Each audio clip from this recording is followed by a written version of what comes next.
Hello there, welcome to Bryan Lomax Movie Talk, and in this video I'm going to be doing my top 10 movies of the decade. Yes, that's it. We are at we've just passed the end of the last decade. We're in the start of a new one. I've seen a few people do these kind of top 10 of the decade lists. I was supposed to be doing this in a live hangout with Luke from Razorwire Reviews, as well as CP from Willis Credia. It kind of didn't come off for various reasons, whatever. So I thought, you know what, I'll do it anyway because it's a nice idea, and I enjoy looking back and seeing what we've had over this past 10-year period and seeing which films really stand out for me personally. So yeah, let's start off. We'll do it, you know, as we do usually with these lists. We'll start with the worst and work our way to there is no worst, really. These are all brilliant 5-star movies. These are all absolute classics that are in my, you know, favorite movies of all time list. So yeah, what separates them, what makes one go at the bottom and the other at the top is of really, yeah, it's of no importance. It's just, these are just 10 brilliant movies. For my money, the best of the decade. Yeah, number 10, it's The Nice Guys, starring Russell Crowe and Ryan Gosling. Ryan Gosling had a very good year, actually a very good 2 years around the time that he made this, because he had certainly another film that's going to be appearing on this list, as well as let's just say he's had a good run in the past few years. But The Nice Guys is one of those films that everyone who saw it, well, most people that I know who saw it, said it was absolutely fantastic, but unfortunately nobody went to see it. You know, its cinema box office was pretty poor, to say the least, and it shouldn't have been, because it's a damn good film. When you got movies like Transformers raking it in and people complaining about Hollywood movies being trash all the time, this is the reason. It's because they don't go out and watch good movies like this one. It's written and directed by Shane Black, and it's Shane Black on form, not Shane Black when he's doing The Predator. But yeah, it's everything about Shane Black that makes fans of Shane Black. You know, it's just witty dialogue, intricate plotting, and characters that have kind of morally dubious aspects about them, but for some reason you just can't help but love them, because somewhere underneath there's a heart. Yeah, really great film. At number 9, it is Annihilation, a fairly recent film, obviously, and yeah, stars Natalie Portman and Oscar Isaac, and it's, yeah, a sci-fi film that really makes you think and is very much open to interpretation, which is the kind of science fiction that I really love. I don't like sci-fi movies that bring up certain concepts and then lay out exactly how you should be thinking about those concepts. This is a film that, yeah, is very metaphysical, very kind of... I could understand anyone walking away from this and thinking, yeah, don't know what that's about. It just boggles my mind and I don't like it. For me, it's a film that is about the sins of man requiring that there be a new creation. You know, we will be our own downfall. We will be our own annihilation. Hence the reason for the title. I don't necessarily know what Alex Garland kind of was going for specifically with this movie, because I do know that he is an atheist, you know, based on what I've heard Danny Boyle say in his commentary on Sunshine. Yeah, Garland is an atheist, out and out atheist, and yet with each of his films I often find there is a spiritual element to them, something that speaks to me in quite a personal way, and this does the same. I have no doubt that he probably has no intention of speaking to that side of me, my faith side, because he's an atheist. I don't know, I could be wrong, maybe misjudging the guy there, but either way I do find it fascinating that someone who who has no belief system in God, so to speak, or doesn't believe in God, can make a film that speaks so directly to me from that perspective. And that's what I see when I watch this film. It's a film about us needing a saviour, us needing something to turn us into a new creation, because without it we're just going to destroy ourselves. Brilliant film, absolutely mind-bending sci-fi, and science fiction is my favourite genre, and it's films like this that are the reason. There's a lot of trash out there, a lot of rubbish, cheap knockoff sci-fi films, but when it's good, it's like this. And number 8 is David O. Russell's The Fighter. Now, this is a film that was originally meant to be directed by Darren Aronofsky. He jumped ship to go and do The Wrestler instead, and David O. Russell took over this. The Wrestler got all the praise. Well, not all the praise, because this obviously got got a few acting Oscar noms and stuff. It did do pretty well at the Oscars, but I feel like a lot of people were a bit sniffy of this film because of The Wrestler, because this came a year after The Wrestler, even though it was put into production before The Wrestler. I love what David O. Russell does with it. I love David O. Russell as a director, to be honest. I think most of his work is pretty top notch, and he gets the best performances from actors. It's got my favourite actors in, Christian Bale, Amy Adams.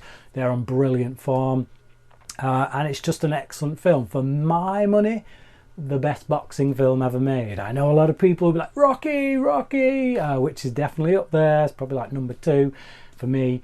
But yeah, The Fighter, I love it. It's a film about redemption in many ways. It's about these 2 brothers, and one of them is kind of riding on the coattails of a victory that he never really had, and because of that he's holding his other brother, the one that can actually make something of himself, he's holding him back, and it causes a falling out, and then ultimately a repair in the relationship, and thusly redemption for the character of the older brother, the one who's doing the holding back. So brilliant performances all round, and there's a few moments in it towards the end that every time I watch it, they do make me well up. I love it. I like films that make me feel, and this makes me feel. And number 7, and this is the most recent release on this list, it is Joker. I saw it 3 times at the cinema. Looking forward to when it comes out on the Blu-ray so that I can watch it again. I loved it. Loved everything about it.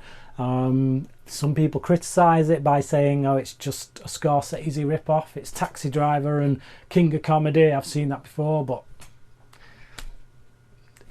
you can say that about so many films. There's nothing new under the sun, but it takes a comic book character and fits it into a Scorsese type world and does it absolutely brilliantly. It's an amazing character study with an amazing performance that should win Best Actor at the Oscars, if there is any justice in the world. So what more do you want? I loved it. I know a lot of people wanted a bit more Joker, a bit more like not just the origin stuff of how he gets there, but actually once he gets there, see some of that. That did not bother me. Did not bother me at all, because I was so engrossed. I was absolutely engrossed in this character study. Amazing film. Film of 2019 for me.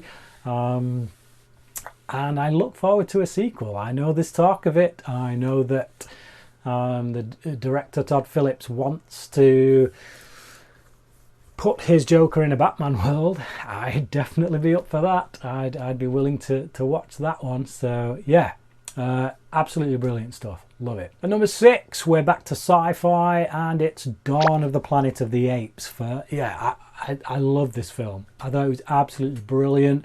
It looks at heroes and villains from a very sympathetic side, in the sense that no one is just out and out bad, and no one is just a saint. Everyone's got real motivations you can sympathise with, despite sometimes going down dark avenues. It's a brilliant, politically charged and human film. The way it takes these apes and makes you look at them with such humanity. It's brilliantly done.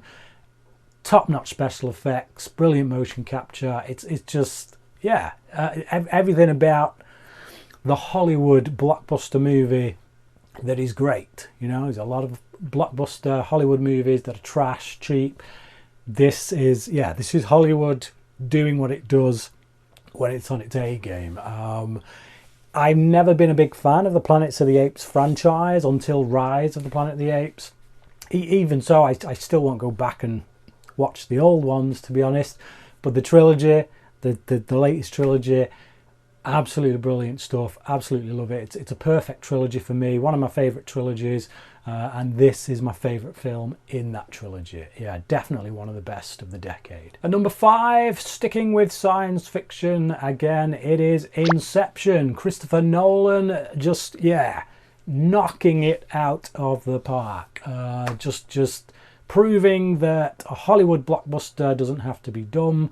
That you can spend, a multi-million dollars budget on something that makes you think, and yet is just as entertaining as anything that is directed by Michael Bay or whoever. It's brilliant. It's absolutely brilliant. It's got a labyrinthine plot that really taxes the brain to keep up with it. It stays two steps ahead of you the whole time, asks you to keep up, but it's very rewarding if you are prepared to do so. Just Christopher Nolan is my favourite director. It's just, there isn't a single film he's done that I would say is bad. On his worst day he does a good film. So Inception changed the game, I think, for what Hollywood blockbusters could do and were doing at the time, as Nolan did with the Dark Knight trilogy. You look at the way that his Dark Knight trilogy has inflected other comic book movies. This too has had quite an impact on blockbuster movies, and I think about Doctor Strange as well. Even Doctor Strange, the ability to make a film like that, I think, it suddenly became possible when you saw a film like Inception. So brilliant. And number 4 is Calvary. This is it's a film by John Michael McDonough, who is the brother of Martin McDonough, who made In Bruges and 3 Billboards Outside Ebbing, Missouri. This is his brother, who I think is equally a brilliant filmmaker. He made another film called The Guard, which is absolutely top-notch as well. For me, though, this is still his best work. It's an absolute masterpiece. It's about this priest who is told by someone in the confession box that he's going to kill him. In 7 days, he's going to come and kill him. Just for the sake of it, no particular reason, just going to kill him. Get your affairs in order, because you're not going to see it coming. And the question is, does this priest run because he knows it's coming? Does he run? Does he get the police involved? Or does he go and meet his fate and try and do something about it? Try and stop this man? The answer to that question is both disturbing but also deeply touching. It's a film about forgiveness, all about forgiveness, and it being the greatest of virtues. And it's just, it's brilliantly written. I think the only criticism that can be levelled at it for me is that a lot of the characters feel more like caricatures, but I think that's very purposeful, because I think each of these different characters that the priest interacts with represent different sins in many ways. So they're not. It's not. It's more like a fairy tale in that regard. It's not meant as this kind of literal piece. I mean, it is, but it isn't, if you know what I mean. It's more of a representative kind of thing. Picture, metaphor. I think a visual metaphor. But anyway, it's a brilliant film. Brendan Gleeson is practically in every scene. He gives a knockout performance. He's one of my favourite actors. This is the film that really solidified him for me as one of my favourite actors. But yeah, I love it. I can't praise this film enough. I've talked about it on my channel a few times. It may have escaped you if you've been watching my channel for a while. But Calvary, if you haven't seen it, do check it out because it's amazing. At number 3, we're back with Christopher Nolan again. Like I say, my favorite director, and it's Interstellar, another science fiction movie. As you can see, I'm definitely the sci-fi guy. Interstellar, absolute masterpiece. I've seen this film now 3 times, and all 3 times it reduced me to tears. There's about 3 times during this film where I either well up or I'm just literally in tears. The moment with the video diary thing when he sees his daughter and she's all grown up, and McConaughey's performance in those moments is just absolutely heartbreaking. But again, with the heart comes the head stuff. Like Nolan is a really intelligent filmmaker, and he makes intelligent movies that require us to think. But again, like I say, without losing that heart. I think 2001 A Space Odyssey is definitely a clear inspiration for this film, as is Kubrick in general on Nolan's work. But and this is coming from an absolute Kubrick fan. I've reviewed every Kubrick movie on my channel because he's one of my favourite directors. I do feel like the thing that gives Nolan the edge for me personally is that there is a bit more heart in his movies. And for me, I come to movies because I want them to make me feel something. And as much as I absolutely adore Kubrick for what he brings from a making you think kind of perspective, Nolan brings that, but as well, he always brings the heart. And for me, that just edges him up on my totem pole, so to speak, of directors. Interstellar, as I say, brilliant sci-fi. A lot of people not too keen on the ending, think it maybe goes a little bit too sentimental. I don't. I think it's brilliant. I think it is a film ultimately about love, about humanity, about community, about, if we can have all the big ideas in the world, we can search the furthest reaches of space, but home is family. It's where the family is. It's where other people are. Without that connection, it's all meaningless. So I think that's what the film's about. It wears that on its sleeve, and all the better for it, as far as I'm concerned. At number 2 is Blade Runner 2049. Yes, we're sticking with sci-fi. I love this film. Every time I watch it, I get something more from it, something different. It's kind of like the first film in that way. Although I did like this straight off the bat, first time I watched it. I never did with the original Blade Runner. Blade Runner was one of those films where, as I got older and I watched it again, I'd keep going back to it. I'd get more from it until eventually I thought, this is a brilliant film. It's an absolute classic. This one, right off the bat, first viewing, I was immersed into this journey by the main character, K, Officer K, played by Ryan Gosling again. Gripped. The journey he goes on from being someone who seemingly has no free will, he's a replicant.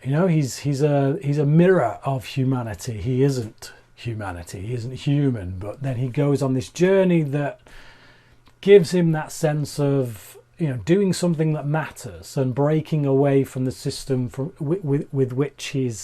within which he is contained, and doing something that is ultimately human, ultimately more human than what a lot of humans would do, I guess. yeah, it's a brilliant film. I absolutely love it. The visuals are just out of this world.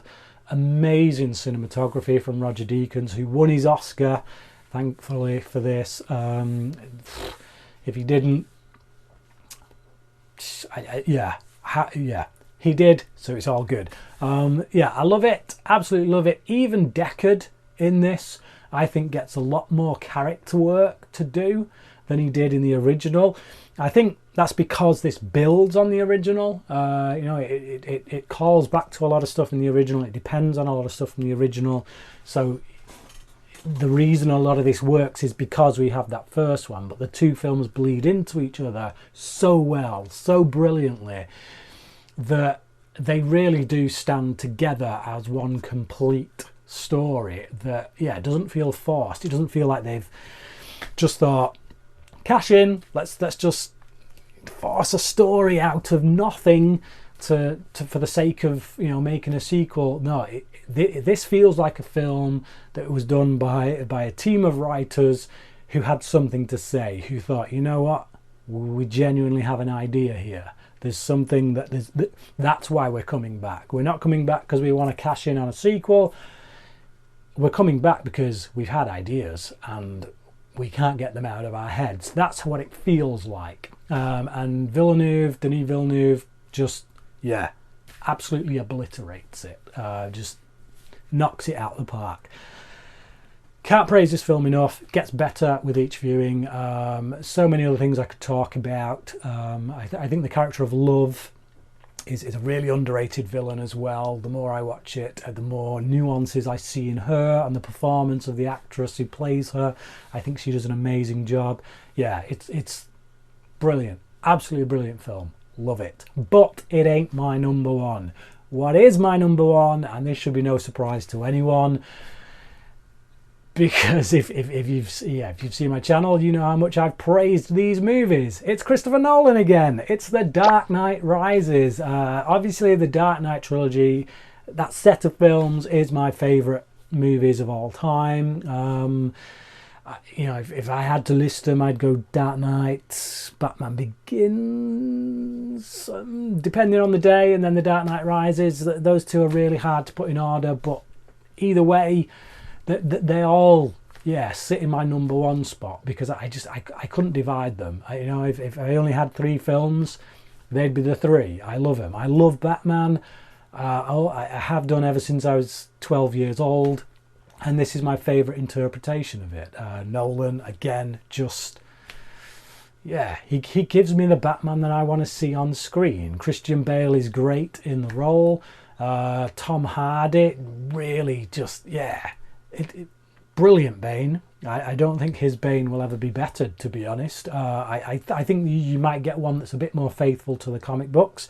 But again, as with Heath Ledger's Joker, I think Nolan takes the spirit of the character, is very faithful to the spirit of the character, even though he changes it in ways that bring it into a more realistic world, a more realistic interpretation. So yeah, he makes the character more believable, and yet retains what it is, the essence of that character from the comic books, what it is that makes it that character.